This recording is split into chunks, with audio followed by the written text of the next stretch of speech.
வாழ்க வையகம், வாழ்க வையகம், வாழ்க வளமுடன். குரு வாழ்க, குருவே துணை. மார்கழி மாதம் 15வது நாள் ஸ்ரீ ஆண்டாள் அருளிய திருப்பாவை. ஏலே இளங்கிளியே எழுந்து வா, ஏலே இளங்கிளியே இன்னும் உறங்குதியோ, சில்லென்று அழையன்மின் நங்கைமீர் போதருகின்றேன். வல்லே உன் கட்டுரைகள் பண்டே உன் வாயறிதும், வல்லீர்கள் நீங்களே நானாதான் ஆயிடுக. ஒல்லே நீ போதரையாய் உனக்கென்ன வேறுடையாய், எல்லோரும் போந்தாரை போந்தாரை போந்து எண்ணிக்கொள். வல்லானை கொன்றானை மாற்றாரை மாற்றழிக்க, வல்லானை மாயனை பாடேலோ எம்பாவா என்று கோதநாயகியாக வந்த ஆண்டாள் நாச்சியார் பாடக்கூடிய ஒரு அற்புதமான பாசுரம். எல்லேனா என்ன, சில் என்றுனா சிலு சிலு என்று அலுப்பில்லாமல் கூறுவது, ஒல்லேனா விரைவாக, வல்லானை கொன்றானை வலிய குவாலி பீடம் என்னும் ஏனை, மாற்றார்னா பகைவர், மாற்றுனா பகமை, வல்லானைனா வலிமை உடையவன் என்று இந்த பாசுரத்திலே எழுப்பப்படுகிற பெண்ணும் சற்று வாய் துடுக்கானவள். இதனை இவளது தோழிகள் அறிவர். இனிய குரல் படைத்தவள் திருப்பாவை பாடல்களுக்கு விளக்கம் எழுதும் போது கேள்வியும் பதிலுமாக விளக்கம் அமைத்திருக்கும் இந்த பாசுரத்தின் காரணம் உரையாடலினுடைய வலிமையை இந்த பாசுரம் அமைத்திருக்கிறது. ஒல் நிலத்தில் நகையாய் என்று திருவம்பாவை பாடல் இத்தோடு சேர்த்து எண்ணத்தக்கது. ஒல் நிலத்தில் நகையாய் இன்னும் புலந்தின்றோரோ, வண்ண கிளி மொழியார் எல்லோரும் வந்தாரோ, எண்ணி கொடு உள்ளவை சொல்கோம் அவ்வளவும், கண்ணை துயன்று அவமே காலத்தை போக்காதே. விண்ணுக்கோர் மருந்து வேத விழி பொருளை, கண்ணுக்கு இனியானை பாடி கசிந்துள்ளம், உள்நோக்கு நின்று உருக யாம் மாட்டோம், நீயே வந்து எண்ணி குறையில் துயிலேலோர் எம்பாவாய் என்று மாணிக்கவாசக பெருமான் மார்கழி மாதத்திலே 4வது நாள் பாடக்கூடிய பாடலும், திருப்பாவையிலே ஆண்டாள் நாச்சியாருடைய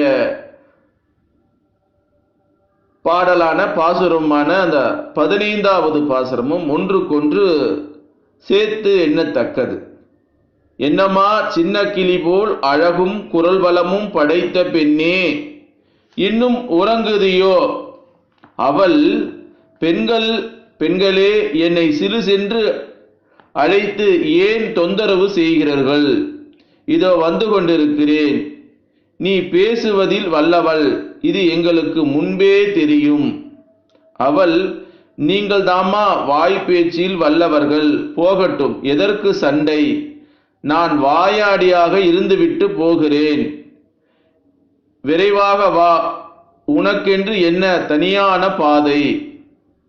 அவள், எல்லோரும் வந்து விட்டார்களா? எப்போதே வந்து விட்டார்கள். சந்தேகம் இருந்தால் நீயே வந்து எண்ணி பார்த்துக்கொள். வலிய குவாலி பீடம் என்னும் யானையை கொன்றவனும் தனது பகைவர்களின் பகைமையை நீக்குவவனும் மாயனாகிய கண்ணனை பாடி பரவும் வா என்று அழைக்கிறார்களாம் ஆயர்குலத்து பெண்கள். எல்லே இளங்கிளியே இன்னும் உறங்குதையோ, புல்லின் சிலம்பின் தொடங்கி செங்கல் பொடி கூறார் வெண்பல் தவத்தார் தங்கள் கோயிலுக்கு பூசைக்கு செல்வது வரை விடிய காலை நிகழ்ச்சிகள் நடந்தேறிவிட்டது. விடிந்து வெகு நேரமாகிவிட்டது. என்னம்மா சின்ன கிளி போல் அழகும் குரலும் படைத்தவளே, இன்னுமா தூங்குவது இளங்கிளி. இந்த முதல் பாசுரத்துல நம்ம முன்னாடி பேசின பாசுரத்துல சங்கோடு சக்கரம் ஏந்தும் தடக்கையான் பங்கைய கண்ணனே என்று பக்கத்து வீட்டு பெண் பாடிக்கொண்டிருப்பதை கேட்ட இனிய குரல் படைத்த இப்பெண் இந்த பாசுரத்தில் இனிமையாக திருப்பி தனக்குள்ளாய் பாடுகிறாளாம். அவள் கிளி இவள் இளங்கிளி, சில்லென்று அழையேன்மின் போதறிகின்றேன்.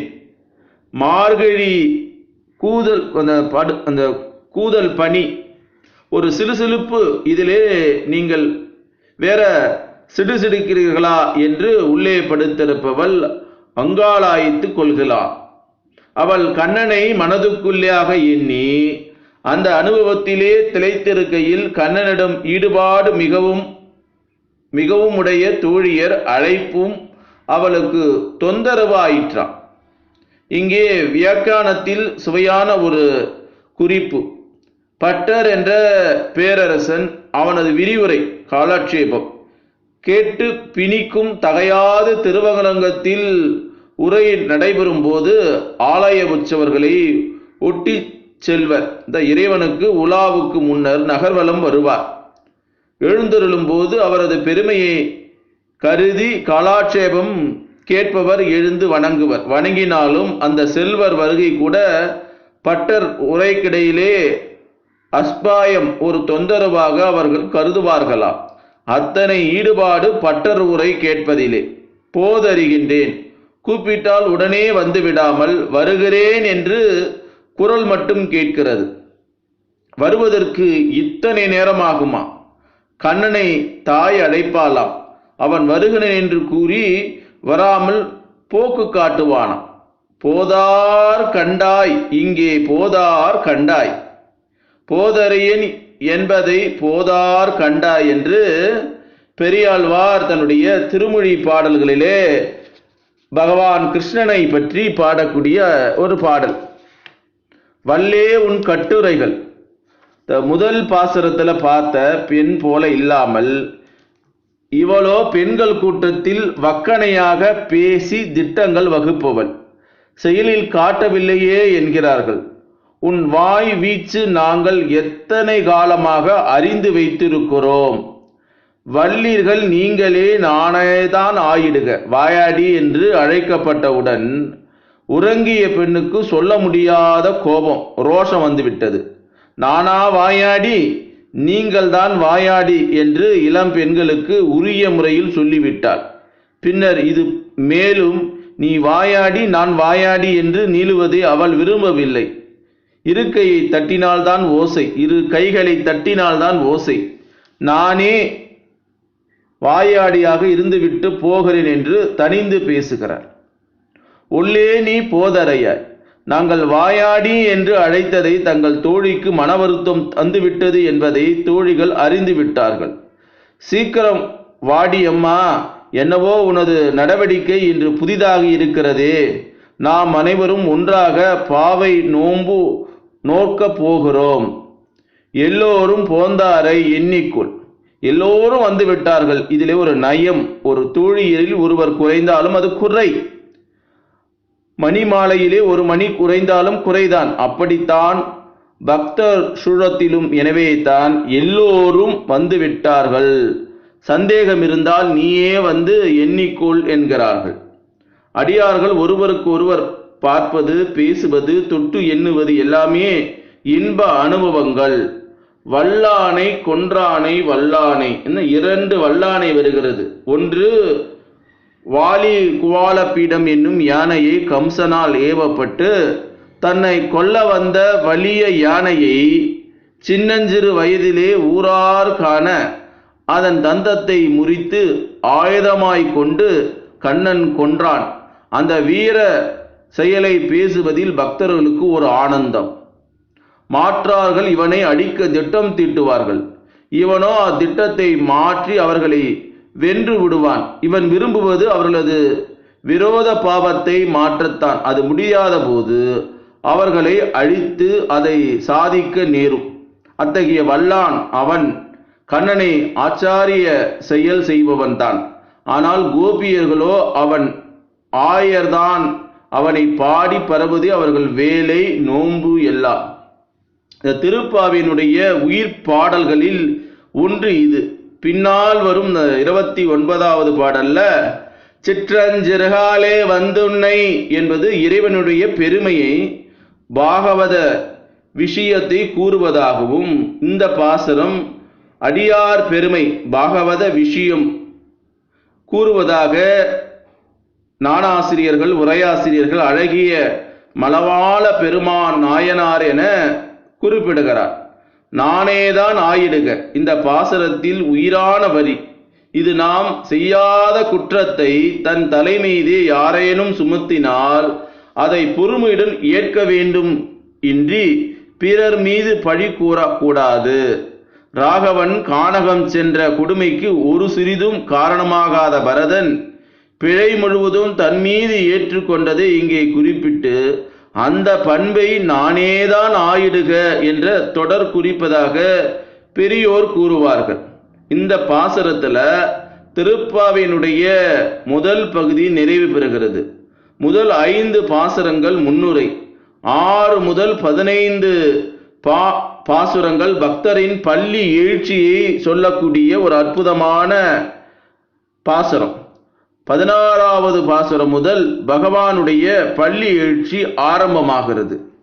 இந்த பாசுரத்தில் இளங்கிளி என்று ஆழ்வார்கள் கடைசியாக பிள்ளையான திருமங்கை ஆழ்வார் எழுப்பப்படுகிறார் என்று குறிப்பிடுவார்கள்.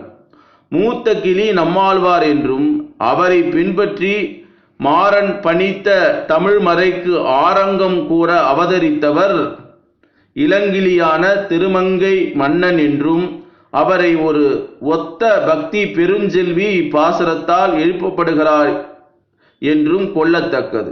என்ன ஒரு அற்புதமான பாசுரம் பாருங்க. ஏலே இளங்கிளியே இன்னும் உறங்குதியோ என்று ஆண்டாள் நாச்சியார் பாடக்கூடிய மார்கழி மாதத்தினுடைய அற்புதமான பாசுரம். இதுல உயிர் கலந்திருக்கிறாராம்.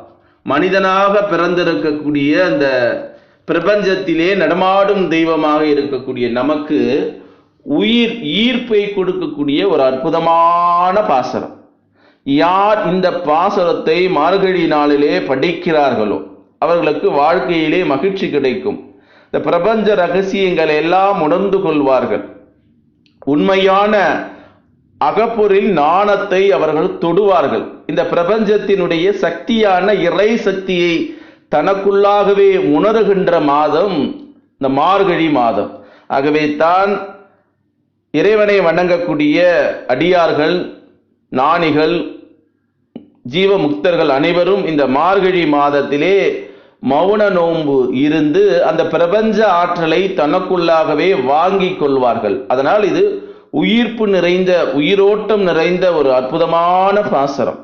ஆகவே நடமாடும் மனித தெய்வங்களாக இருக்கக்கூடிய உங்கள் அனைவரையும் இந்த அதிகாலை வேளையில இந்த பாசுரத்தை யார் கேட்கிறார்களோ, இந்த பாசுரத்தை யார் பேசுகிறார்களோ, யார் இந்த பாசுரத்தை இசைக்கிறார்களோ அவர்களுக்கு இந்த பிரபஞ்ச காந்த ஆற்றல் திறந்துவிட்டு அகநோக்கு இருக்கக்கூடிய அந்த இறைநிலையோடு கலக்கக்கூடிய, உயிர் கலக்கக்கூடிய ஒரு அற்புதமான பாசுரம். இந்த பாசுரத்திற்கு ஏதேனும் குறை இருந்தால், குறையாக நான் பேசியிருந்தால், சொற்குற்றமோ பொருள் குற்றமோ இதுவாக இருந்தாலும் அது அடியேனை சாரும்.